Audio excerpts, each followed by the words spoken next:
So as the dust settles on DSEI this year, the UK's largest defence and security exhibition, we don't just look at the thousands of people who attend and walk around looking at the newest innovations and meeting old friends and just walking around getting all the freebies.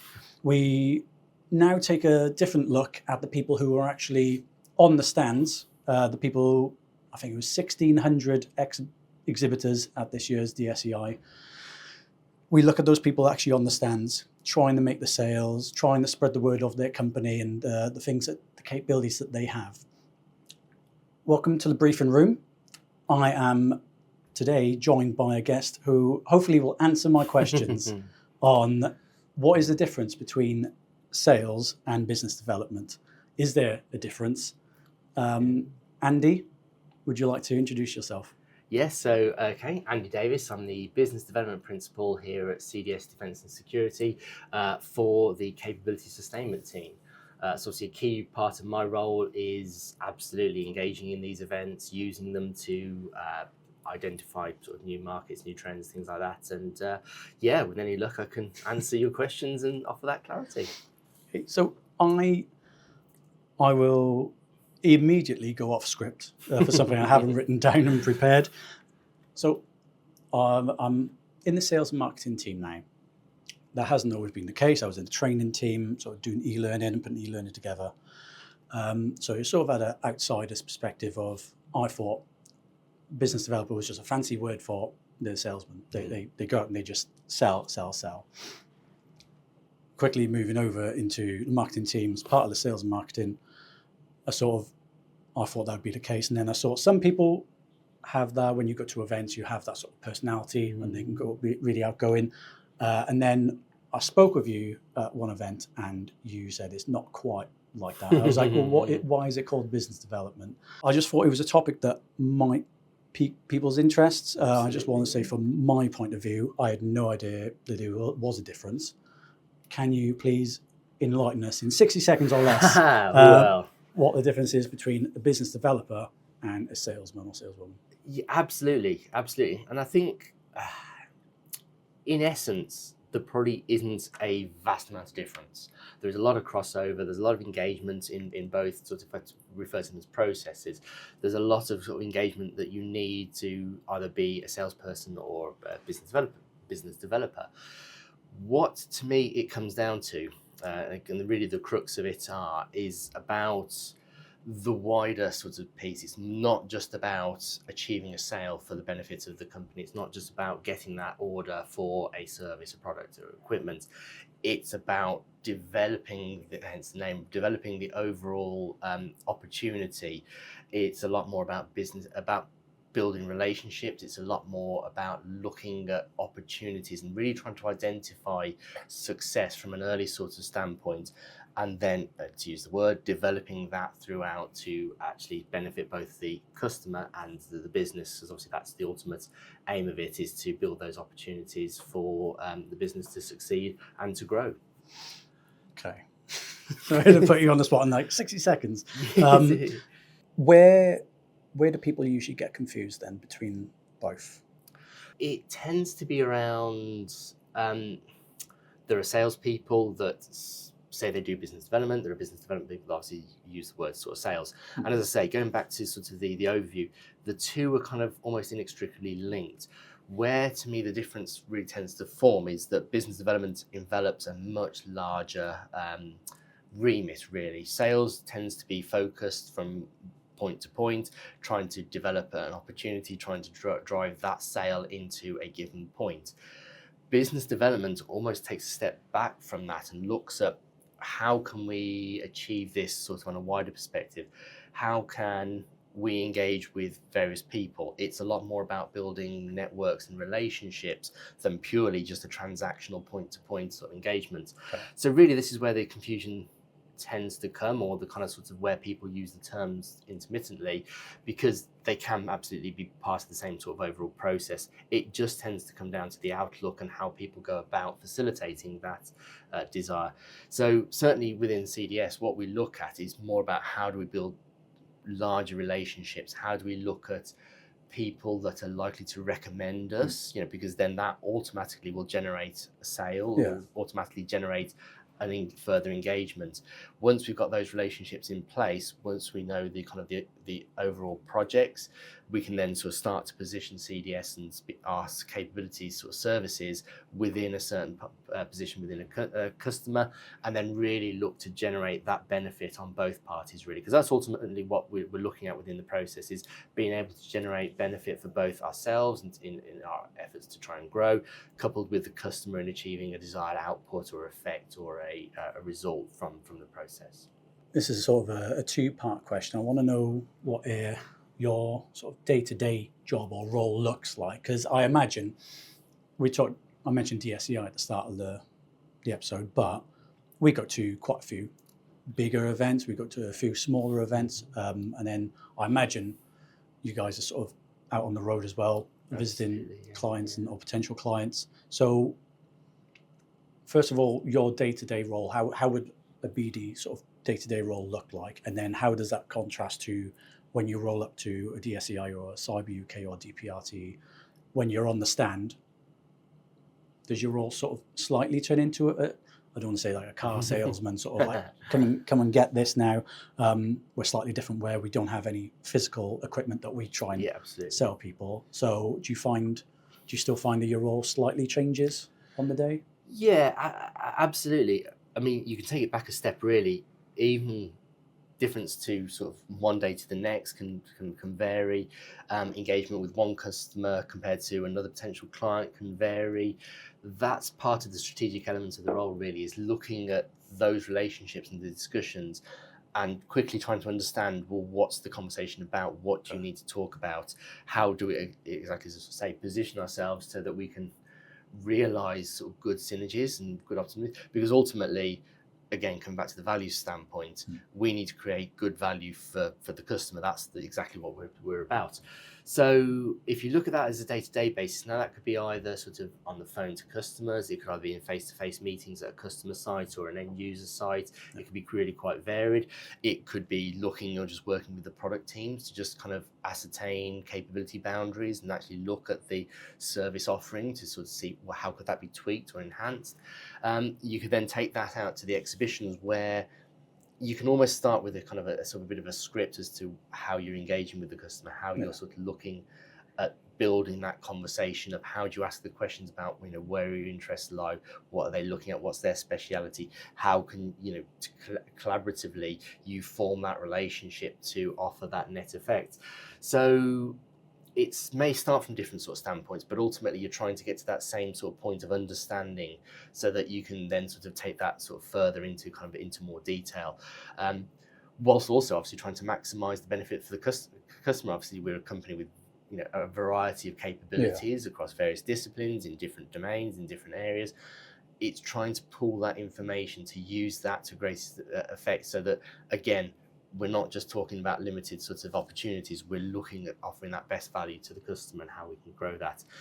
And under the dizzying lights of an exhibition, that's where things can tend to be a bit more sort of, protracted a little bit, because obviously there's a lot more stimulation around. So you're looking to sort of try and, understand those kind of those interest points, really, and try and develop that into a follow-up conversation. I imagine you are restricted on time as well. When someone's coming past on a stand, you maybe can't use all of your toolkit to sort of build a relationship with this person. You need to sort of find out what they're interested in. Absolutely. Can we fulfill that? And then how do you sort of, how do you manage with that sort of time crunch with you got to try and get this person? Again, it's understanding the interest and the value that customer is looking for. You're absolutely right. You've only got a limited window as to what you can do in that sort of time. You mentioned there's a stimulation sort of around. There's other people that customer may know. There's other people that you may know that may sort of inject on that. So it becomes quite an interesting dynamic as to try and sort of to ascertain. But usually that's where we obviously, giving maximum time for the person we're talking to and understanding the requirements. but also effectively moving that onto kind of the next stage, which would be a follow-up, which would be sort of further engagement, again, a site visit or a more of a face-to-face meeting, where you can really start to look into building on that. So it's recognizing the steps almost and trying to just establish that you get to a given point, you can kind of almost summarize and capture that at that given point. You can then move that forward to whether it's a further discussion at the exhibition or whether it's an off-site meeting kind of there and then.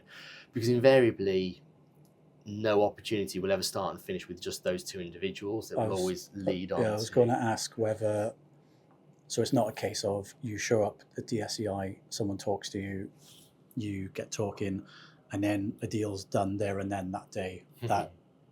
So in my mind, I've got like a car salesman who's trying to get that sale done and dusted, and then he can come back the next week saying, DSEI was really good, I got X amount of sales for this amount. Whereas it sounds like you're trying to get enough sort of meetings afterwards and enough relationships that you can sort of maybe build them out. And how, again, off script, and you're not going to get you on again. I like off script. But how long would those sort of take then? So if I came to you and built a relationship on the stand, have a meeting next week, how long not all of them, but realistically, how long would that sort of take to turn into a contract? Or so the natural gestation period for an opportunity, should we say, it can be varied really, and it can be varied by level of engagement, who you're talking to at that moment. Are they the person that's going to be buying the requirements? Are they the person that's going to be making the decision? Are they the person that's going to use that sort of output for parts of there? So there's going to be very complex network of potential interested parties within that overall conversation, coupled with their requirements maybe kind of quite significant, quite interesting. And that's where, again, maybe more as a business development function, it's part of understanding the nature of the conversation and the level of interest, because invariably, whilst we've got a modicum of technical expertise, they really want to talk to the person or the people that know implicitly what their subject matter expertise is about. So they want to really talk to that expert level. So it kind of really depends. I often liken it to following the sort of the rabbit hole. You never know where it's going to lead, which direction it's going to take you off in. It's going to take you somewhere. What you've got to try and do is just work your way sort of through it, bring the relevant people into play. So again, it comes back to building those relationships really from that sort of perspective. And it's recognizing the fact that in business development, no single person will ever realize the sale. It's a team effort. We'll all contribute to that whole ethos. So yeah, we've been quite successful this year. We've already got opportunities that we've managed to land and move forward with actual deals. Whereas there are quite a few discussions now that are just in that infancy. It can also depend on the level of trust with that customer. If it's someone that's never spoken to you before, then they need to start building those levels of trust, that understanding, that capability. And again, it builds around those discussions to take it up to actually sort of, make sure that that level of understanding is available throughout the sort of the business. So it can vary. Okay. Very often it's too long. Sometimes it's never too short, but sometimes it's just right in the middle. So yes, it can vary really. Do you see yourself then as, our team is called sales and marketing. So would you see yourself as a salesperson or part of a sales team, or would you say that our team should be called business development and marketing, even though that's a much longer name? Do you see yourself as a part of the sales team, or do you see yourself as part of something else? So, effectively, it's always an interesting question to sort of ask, because typically, absolutely, as a function, there is a natural team there, sort of like-minded, like kind of expertise, all around the sort of similar common goals. So there is a natural team there, but invariably, throughout my career, I've always been worked in kind of agile teams. So there's never been a fixed delivery team to meet a requirement. Typically in business development, what you'll find is that you'll need a commercial lead to help understand the commercial implications. You'll need a technical lead or technical leads, if there's multiple areas, to actually understand the requirements and actually drill down into what the customer is actually asking for. Obviously, you need the business development to bring that kind of intelligence and the kind of the understanding and the bit of market awareness to help to bear on that. And really, as a collaborative effort, any kind of business development opportunity usually forms around these sort of pseudo teams anyway. So you obviously find a natural affinity to sort of like-minded peers and such like, but invariably you end up working across the business anyway. So when I usually talk about the team I'm in, it's usually team CDS, defense and security. It's usually the collaborative team. It's usually the overall team, because ultimately that's where it's all leading towards anyway. So yeah, there's not usually a normal sort of defined affinity above natural sort of like for like kind of engagement and the rest of it. As to sales, marketing, business development, to me it all forms that sort of central part of engaging with the customers, building those relationships and everything else anyway. So to me, the overall process of business development encapsulates kind of all those areas sort of anyway. And then what's in a name, it's all subjective. So I'm sure the audience can make their minds up. So going back to the differences then, what skills or mindset differences is there between business development or BD? We just call it BD and save a lot of time by calling it BD, and sales, being the salesman or BD. Yeah, what's the skill set? Are there any skill set differences or any sort of mindset differences? In theory, perhaps not. As with any walk of life, really, you get certain skill sets that are perhaps more inclined to one than another.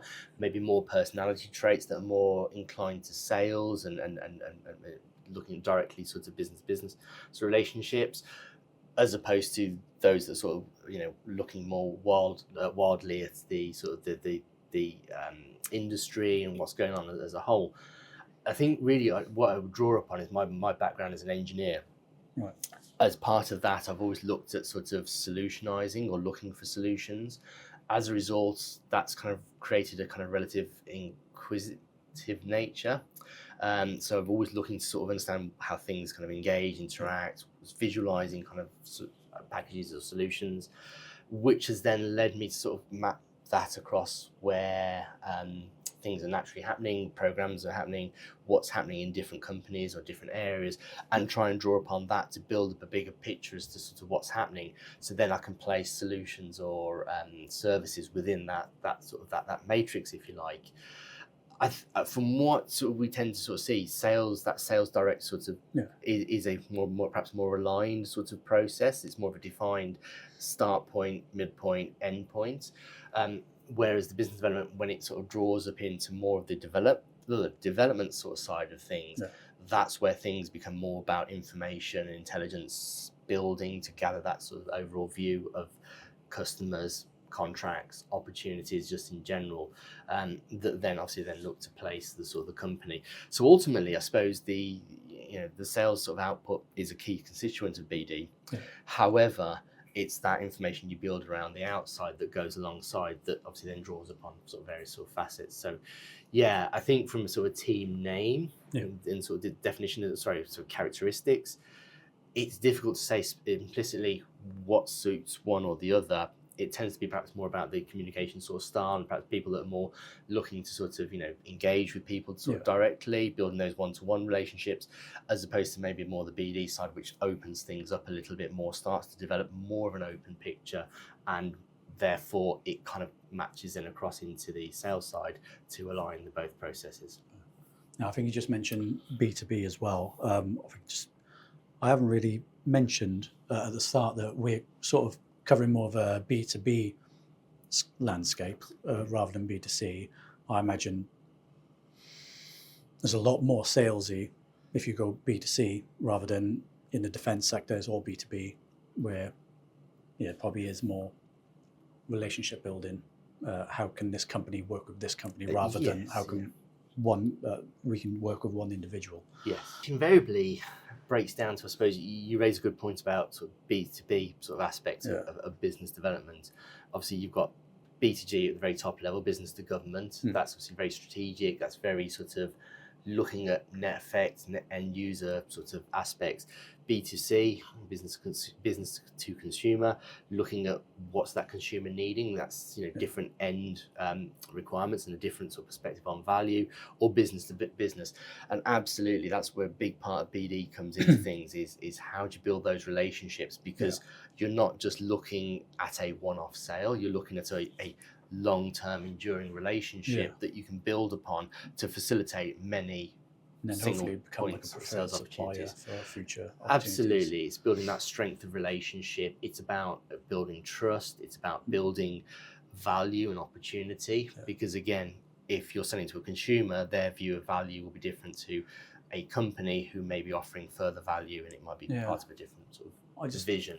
Yeah, I was just only thinking, because I know B2B and B2C are two different things, but at the end of the day, with a B2B, you're still talking to one, maybe two people on the stand. So you're still not really B2C, but you are sort of having an aspect of you are trying to sell to this one person. So it's to then bring in their company and align. Yeah. So I just thought I don't know. I haven't written a question for it, so no. Again, I like these questions. I suppose a good example might be if you look at different markets and different sectors and how you approach revenue growth, because ultimately, obviously in defence, there's a lot about trust. There's a lot about sustainability. Yeah. There's a lot about building up capabilities. So the value is the net effect, how someone will use equipment, will use the kit, the value that they'll get back from that. If you took that, let's say, to the rail or the aerospace industry, if you drew the map from project through to the end consumer, then the end consumer is a passenger on an aircraft or a train. The value that they're looking for is different, because what they're not looking for is extra train fares, increase in costs. So the perspective of what adds value to the process is kind of different. So if you're looking at the different sort of breaks of the categories, B2B, you're a bit removed from the value. But that said, being part of business development, what we also need is that ability to draw into that end consumer view, that end consumer value, because that's the net effect that we're looking for. Yeah. We're just trying to work back to the point at which we're engaging as to what value we can add at that point, but how then we can build it sort of wider. And ultimately, if there is budget available, then that's great. We can understand that. If it's, like I say, for the rail industry, the consumer isn't looking for an increase in rail fares, therefore everything you've got to do has got to have a different level of value, because you're looking at that match. Similarly with airfare, everyone wants to sort of fly and then be safe and secure, but ultimately the end consumer is looking to pay a budget for an aircraft ticket. So just circling back to what I said about the big companies, I won't name them just in case, but if you're in defence, you know who the big companies are, and you see them there, and they've got a whole village at DSEI or their events. So are they have a whole pun intended, a whole army of people they bring along. Would they all be BDs then, or will they be?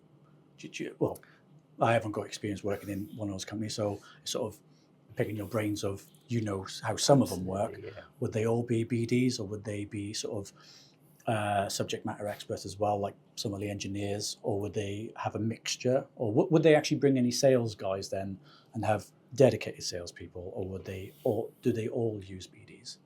Yeah, I think ultimately it comes down to exactly the same approach we would take. It's the collaborative team effort really across the board. In various companies, depending on the size, depending on the structure, depends on the foundation as to how they've developed, how they've grown. You will get a split between, like say, sales managers, account managers. There may be people directly relating, account managing the UK MOD, for instance. There may be people that are looking at overseas sort of delegations and focusing on that, but ultimately they'll be working collaborative. It may be product specific, it may be domain specific. There'll be that sort of overlap. It just really depends, as I say, how the company's grown, how the company's emerged, and how they see their future direction as to how that team then maps out across the sort of customer base. But usually there'll be a defined kind of need to sort of engage with a certain level, a certain area, a certain opportunity, and that's where the split will sort of happen really on that sort of front. But ultimately be a mix of skills and experience and resource to sort of to balance that, matching sales with building relationships and engagements. Not comparing our company to the big companies, but ours is better. We have even inside our company now, we've got basically 4 different areas. So we've got cyber, capability sustainment, training, and we've got support ops.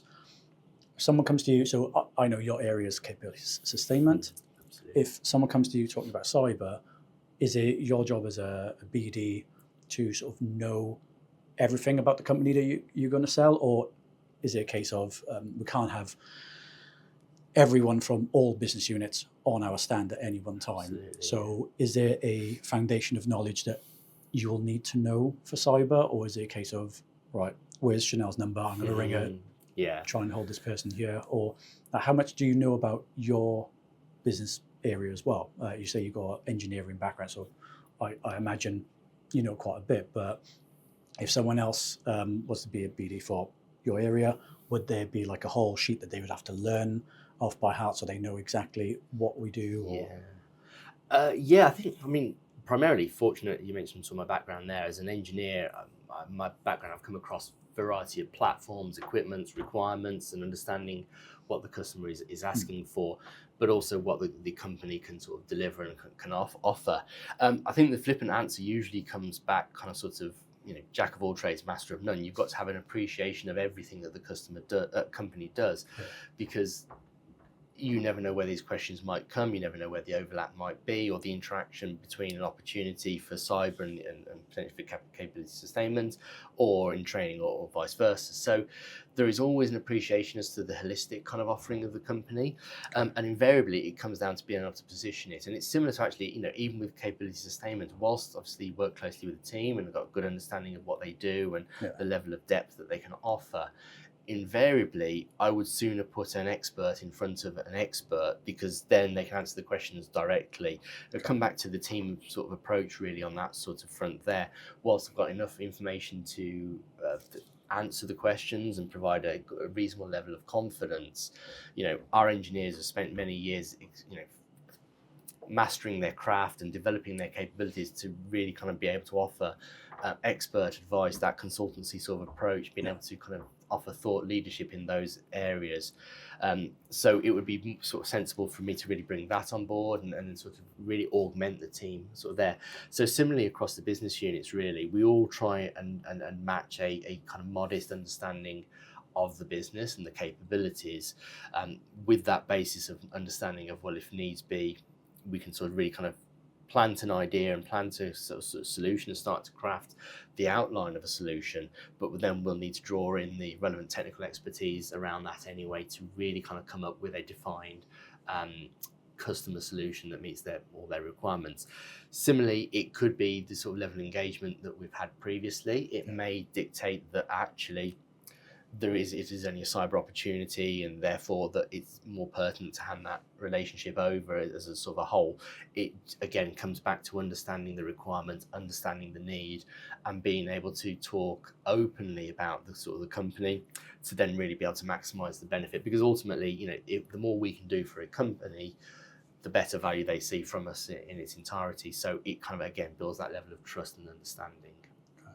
So at an event then, how would you, because time is short, how would you sell a product, or how would you talk, either sell a product or try and get a potential first meeting outside of the event? So take digital engineering or an LSAR, for example. How would you sell that to someone? Or not like an elevator pitch, but you know how much time, how short a time you are at an event talking to someone.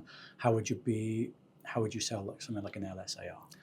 Absolutely. So this really comes down to our ability to sell value and realize what the value is within a relatively short space of time, because clearly you don't want to encumber the customer with lengthy conversation about areas they're not interested in. Conversely, you don't want to miss something out that they may need information on, so you need to make sure you kind of can balance it sort of accordingly. I think really the first protocol for me is just understanding about the company themselves, about the products types that they offer, the solutions that they currently do, and how they kind of operate at the moment. Because ultimately what we in capability sustainment need to understand is, what are they looking for to support their equipment? What is their end customer looking for in terms of support to see the equipment in service for a number of years? So the LSAI you rightly mentioned there is a really good example of that, because that effectively becomes the central hub of all information, product data relating to a piece of equipment or an asset that the end user are going to get their hands on. What that then delivers is, once you know the products and how they operate, they may offer, let's say, 4 variations of a similar product. You can build all that data into a common library of data, of information, that then can drive out various decisions at the supportability sort of phase of a product. What that then does is that allows that company to offer consistency across the board. It allows them to offer sort of value. So effectively what you're trying to do is develop those kind of golden threads of supportability from sort of an understanding of the customer and what their ambitions are, through to what their end customer is looking for, and obviously bringing our expertise to bear on that. So then we can bring that package of works in the middle to really offer both the company the full value, but also their end customer the value as well.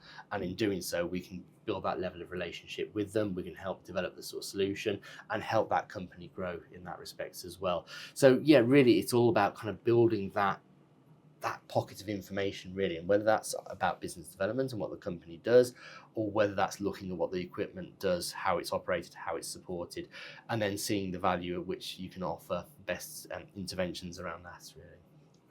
And then I probably should have led with what an LSAR actually stands for. It's Logistic Support Analysis Record. There you go. Yeah. So every time I could hear myself saying it, and every time you were saying it, I was like, I haven't said what LSAR actually stands for. No. So all right for people who actually know what it is, but yeah, I'll just be lost listening to this podcast. Maybe one for a further podcast. Yes. Cunningly enough. Yeah, absolutely. Logistics support analysis record. So it's the record of all the logistics support information that's attributed to a product or equipment. Okay. So it's the database, if you like, that pulls all the information together, that then allow you to ascertain what training is needed, what documentation is needed, how equipment is going to be maintained, what support information is available for that, how are you going to provide spares, repairs. All that logistics support information is held in a single repository, with the idea basically is that then that single point of truth right in the middle, in the heart of the project, can then drive downstream kind of opportunities, value, benefits.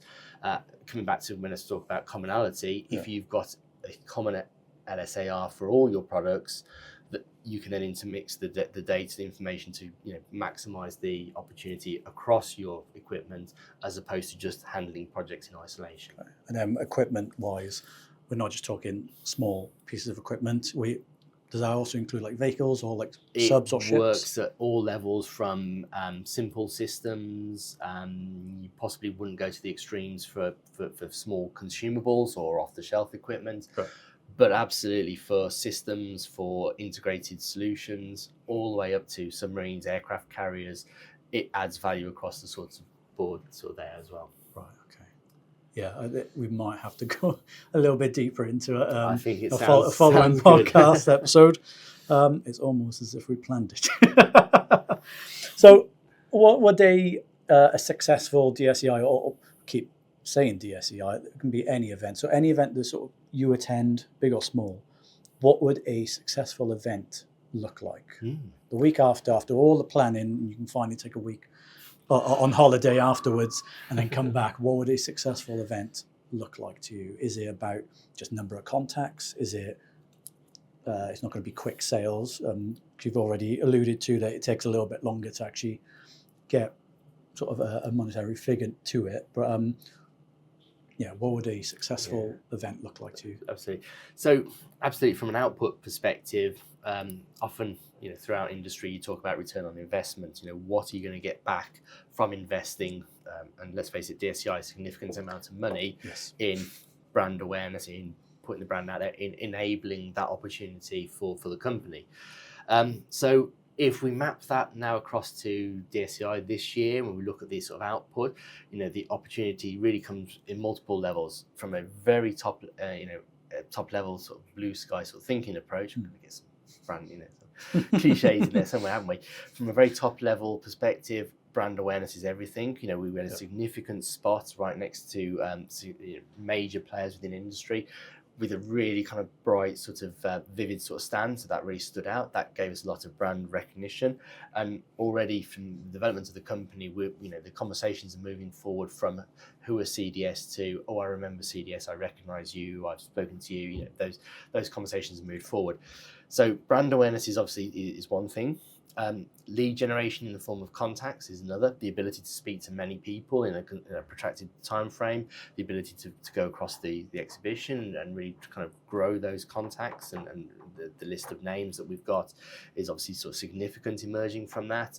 And then take it a step forward, that obviously then moves through from again, the whole customer journey from being aware of CDS to actually, this sounds like a company we want to do work with. Let's talk about opportunities, and we've got a significant amount of opportunities now starting to emerge.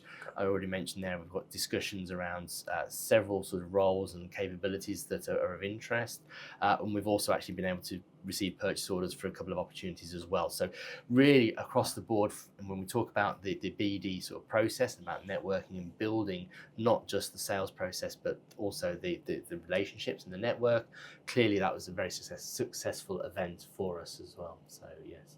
Okay. So I didn't know if it was from marketing side is very hard to sort of measure brand awareness and other things. We can see how many sort of gizzards that we've handed out to people, but it's like, we handed out like 15 notebooks or something on this day. Loads of people want our notebooks, but there's nothing to really, apart from website traffic or social media traffic. It's really hard to sort of measure whether it was successful or not, unless some of the contracts come in and then we know we've covered our cost of how much we spent on there. But I didn't know from a sales. I didn't know from a BD perspective, yes. how, like, if your manager the next week said, was it successful or not? Yeah. What would be the factors you'd say, actually, yeah, we had A, B, and C. I think that's a successful. Yeah. Where does the seesaw of this wasn't a successful event? Yeah, I mean, it's a very interesting question because it gets very subjective, really, sort of their perspective as to what success looks like. But ultimately, as sort of mentioned, cycling back to kind of the overall brand awareness piece and the more people knowing about us across a number of years now, we've seen improvements by event, where we've actually sort of been able to move conversations on, and we've grown the kind of network that we've built around sort of these events, and also follow-up activity. And straight away you can look at number of contacts entered into the CRM, for instance, number of new deals that are arising as a result of the exhibitions, again through the CRM. So we can easily track that sort of what does success sort of look like. We can map that then across what we want to achieve from the event, build in the subjective kind of sort of opinion piece, because there's always those extra elements that actually add value to these events, but are difficult to justify financially, pound signs to pound signs. It's really, when you collate all that information together, bring that sort of in one sort of single sort of slide, and you see it actually on a page, the overall net effect. Yeah. That's when you start to sort of see the event. The downside is, cycling back to, we talk about the kind of the business development life cycle and the gestation sort of period for getting from an initial discussion through to potential orders. That can vary anything between kind of weeks through to months, even into sort of years. So it's being able to track that really allows us that sort of success. So it's not really a question you can ask a week after an event like the DSEI. It's if you've got contracts that are going to take, or talks that turn into contracts, and the contracts then can take up to maybe a year or something. Really, we're looking at now, was DSEI 2023 successful? Because everything would have been closed by then and we would know what the ROI was, whereas it's still very early days for knowing. Yeah.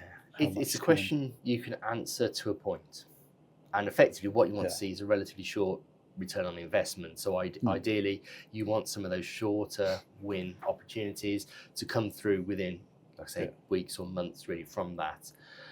The not necessarily difficulty, but also the opportunity needs to be recognised that DSEI is every 2 years, so you're right, you've got a 2-year window there as to where you might see some sort of payback. You might see some level of detailed discussion held in 18 months' time. So I think it's a question you can answer within a projected period of time, but what you're then missing is the follow-on updates. Was it a great show or was it an excellent show? What's the difference between sort of the two? And typically, we build those relationships across a number of years, and a contact name achieved received at DSEI 2023, for instance, may have led to a discussion at the show this year, which may lead to a further discussion at DVD next year, for instance, or to one of the other shows next year. So there is never a clear line you can draw straight the way through. But again, coming back to the proverbial rabbit holes, you can follow those through, you can sort of attribute it back towards, and therefore you can usually gather some relative return on investment from the event.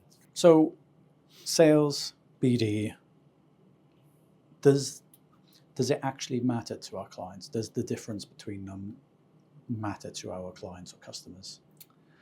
I think so, yes. I think it does. Because I think if we go by the kind of view of sales being a kind of sub-process within the overall business development sort of plan, it allows you to sort of realize that there's more to a relationship than just purely a transactional process. Invariably, as I say, the complex nature of companies in general, you have procurement teams, you have commercial teams, you have engineering teams, program teams. There's a lot of interactions that go on in between those sort of teams, and even across companies it gets complex, but when you break it down to each individual company, it can be even more so. So to have that wider understanding, to be able to not necessarily just place our solutions in their capability to actually then derive direct requirements, but to also then maybe take the thought leadership standpoint and help them with their customers and build the relationship, so we act as part of their kind of team, collaborative team of sorts as well. It builds that relationship up. It allows them to focus on what they do best. It allows them to understand what we do best. So there is a strong ethos really in general across industry about relationships, long-standing, enduring, secure, trusted relationships. It's about building those. It's about offering that value, and it's about understanding that we're actually part of their team. We're not just here as a transactional requirement. So yeah, massively implicit in the overall process, understanding the relationships, being part of their sort of team, and understanding as well that we're part of their process as much as anything else. So, understanding our position within the overall sort of team and the requirements, it is key. It may also be that we may be able to offer a service that they've not thought about, that we can help enable another capability for them. Okay. So again, being more kind of proactive and helping to look at opportunities and being able to place opportunities can not only help ourselves, but could help their company as well. So yeah, absolutely. Moving away from the transactional sort of standpoint to a more relationship-based process just helps build those opportunities as well. Okay. And then if like a salesperson was watching this video and they're like, oh, I do a lot of what Andy's talking about now in my role, and I'm not a business developer, I'm a salesperson. What would be your advice for someone, whether they're in sales or not, going, I want to become a business developer? Apart from telling them not to do it, what would be your advice for anyone wanting to get into that Absolutely. I mentioned at the start, there's a fine line effectively between what business development and what sales actually is. And there's probably some salespeople out there that are doing business development sort of process or taking a business development standpoint. There are probably some BD people as well that are just purely being transactional and offering a standardized, linear sales process. So there's a lot of crossover in existence already. I think my sort of advice is just in general, it's understanding that wider picture and understanding the fuller value, so that you're not just focusing on the sale of a singular solution or a singular capability.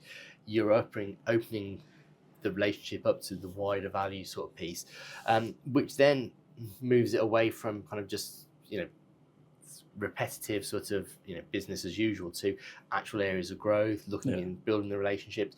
It's kind of looking, you can move into sort of other areas. It can be a bit more sort of dynamic with how you sort of pursue things, as opposed to, like I say, the transactional sort of side of things. I don't know if that's necessarily advice, but just the sort of, I think there's a fine line between the sort of two, and it's easy to flick between the two kind of areas or aspects of the discipline.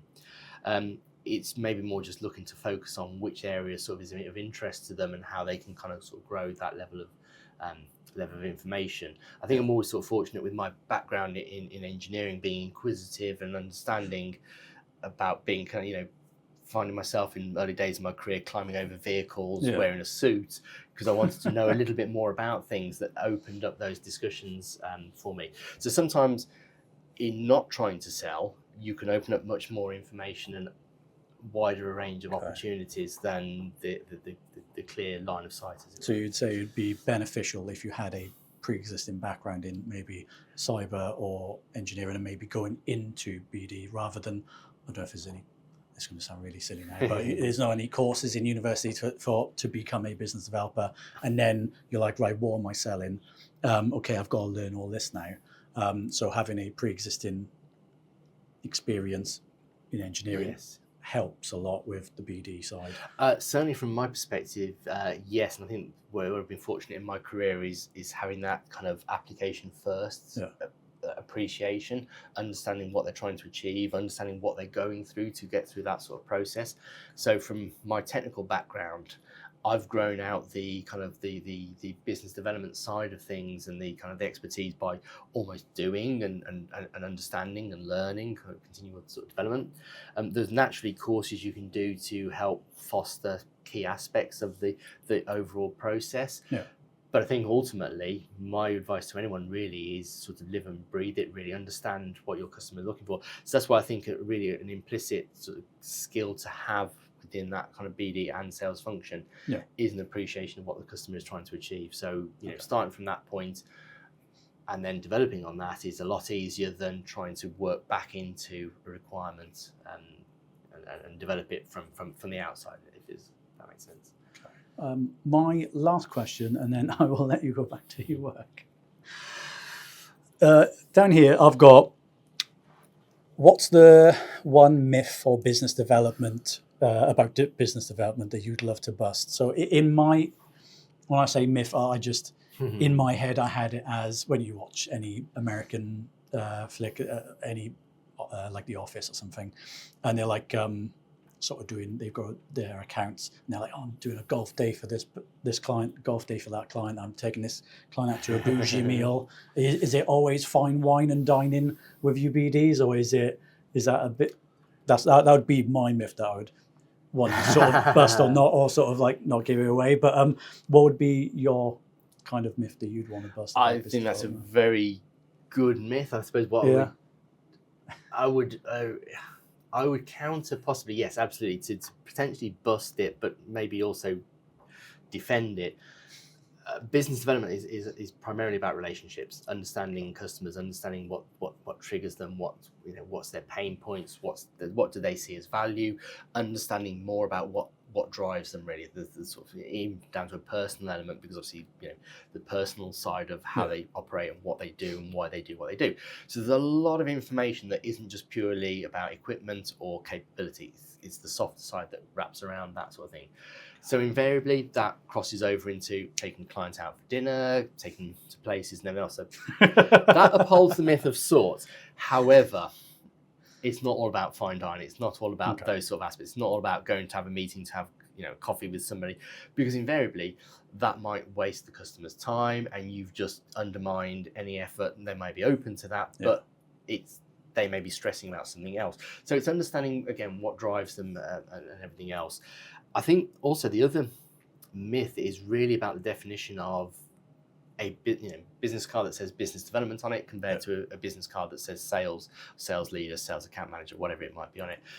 As with anything, what's in the title? The titles can interchange. I think what's important really is the net effect of what you're trying to achieve from the role, from the function. And if you're looking more around the relationships, about understanding the projects, the equipment, the assets, the intelligence around the whole aspect, the industry and what's going on, as opposed to just trying to facilitate a transactional sale, then that to me is more down the business development route. And that's what it's about, whether that's entertaining a direct client, whether it's about attending industry days, whether it's about attending customer sites, and as I say, having been pulled off equipment by large military vehicles by health and safety representatives. That was about me understanding the platform and the equipment and being part of the understanding sort of piece. So I think the biggest myth I would suggest is what's on the business card doesn't actually perhaps reflect what that person is trying to achieve through through their role and through their projected outcomes. So it's yes, it can be interchanged, but just be clear underneath as to what you want from that facility. Okay, because my heart always goes out to you, BDs, when I was like, oh, you have to go for a meal. Oh, no. I know. Sometimes we even have to pay. Thank you for, that's the end of my questions. Thank you for pleasure. Being part of the podcast. Do you want to mention any of this probably going out in the next week or two? So are there any events coming up? I know Tech Data World might be one of them. And then have you got any other events for 2025? To be honest, I think mostly the tail end of 2025 is more about industry-specific events. So you rightly mentioned we're at Tech Data World live in November. We've got a couple of other trade body industry days. Sure. We're actively, one thing I think is worthwhile mentioning, and again, it kind of emphasises the BD sort of approach, is we're active members of Make UK, Defence, ADS, Tech UK. So we actively get engaged in their industry days and their bodies. Make UK Defence as well. We're also a level 3 member, which means we're also fit for defence partners under Make UK Defence, which means we help their membership with understanding key aspects around supportability, cybersecurity. So we're also getting involved in some of their webinars and events along those lines. So yes, myself and colleagues will be out and about the rest of this year, but then moving into next year, we've got key events such as the SDSC event in NEC. We've got DPRTE, we've got DVD, obviously the highlights in September. So many letters. There's one thing that yes, coming into a defence company, it's just there's so many letters. Absolutely. One thing I learned very early on in the career is you will commonly see a lot of TLAs, and then you have to ask what TLA is. 3 letter acronyms. Yeah, absolutely. Another piece of advice for anyone looking to get into BD is brush up on your acronyms. But yes, we've got a busy time ahead and a busy sort of year coming up. So cool. Be active bunnies. On that note, I've got to do the bit I always hate now. So if you made it all this way through the video or the track on Spotify, that's the right one, Spotify, remember to click follow or like and subscribe. If you're on YouTube, there's a bell icon that if you click it, it'll notify you every time a new video goes up. We'll have shorts from this episode. We'll have shorts, just small little clips, so you don't have to sit through the whole, well, you can sit through the whole episode again if you want, but we'll have sort of bite-sized clips for you to go through and cover certain topics. And then we might have to jump into an LSAR themed video soon. Until then, well, I haven't really got an outro at the moment, so I'll test a couple. Until then, bye-bye.